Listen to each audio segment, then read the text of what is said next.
Thank you, Mr. Moore. Ms. Frankel. Thank you. Welcome.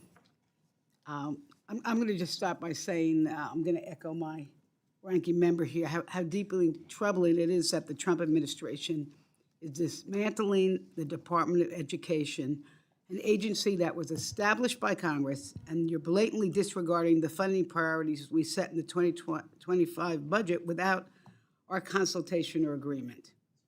I'm going to move on.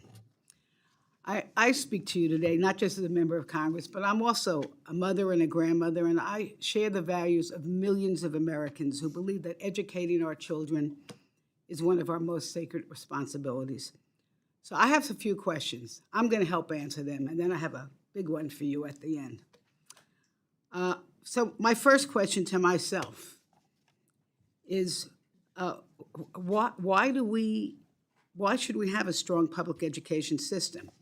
And the answer to that is because when we educate our children, we invest in their future and ours. A quality public education empowers children with the knowledge, skills, and confidence to pursue their dreams. It opens the doors to better jobs, higher earnings, and more fulfilling lives. It fuels economic growth and strengthens our democracy. Now, let me be clear. I am not opposed to parents using their own money to send their children to private school, but it is a strong public school education system that ensures that every child, no matter their background or zip code, has a fair shot at success. So my next question for me is, should education only be a state issue? And I answer no, because education is not just a state issue. It's a national responsibility, one that requires a shared commitment from local, state, and federal governments and from civil society. Federal support helps close the gaps, enforce civil rights, and ensure all schools have the resources they need. Without it, those gaps will only grow wider. And while the states administer education policy and local control is important, it's the federal oversight that guarantees fairness, accountability, and equal opportunity.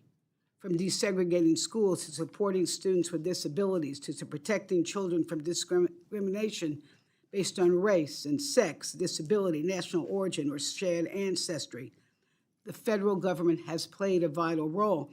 And that's why I strongly object to this administration's effort to dilute funding for the Office of Civil Rights, the very agency tasked with enforcing those protections.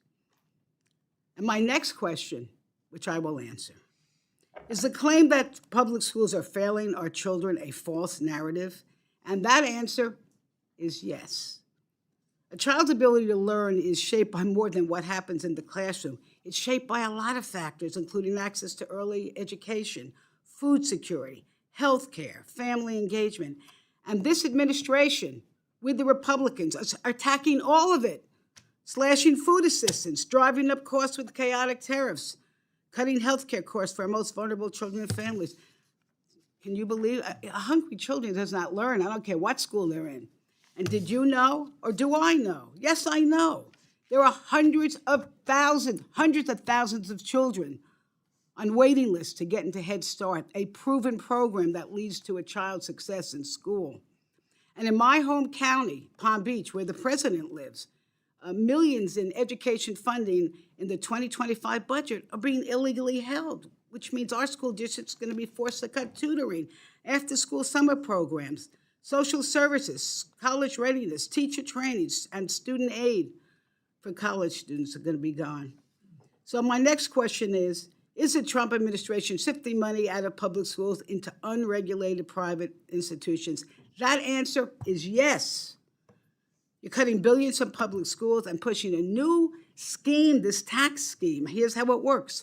Wealthy donors give money to private scholarship groups, and then that money gets right back to them through a special tax break.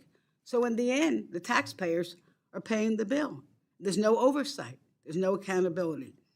Madam Secretary, 90% of our children attend public schools. So I ask you, is your final mission to get rid of the United States Department of Education cruel and foolish? Oh, yes, I'm going to answer that. Yes, it is cruel and foolish, but I have a question for you. If Congress refuses to go along with your misguided plan to dismantle public education, will you commit to spending the money we appropriate in the 2026 budget as directed by law? Well, that was a lot to unpack. But Well, thank you just very answer much. that last question if you could, because you have 2 seconds. We will abide by the law. Good answer. Thank you. I yield back.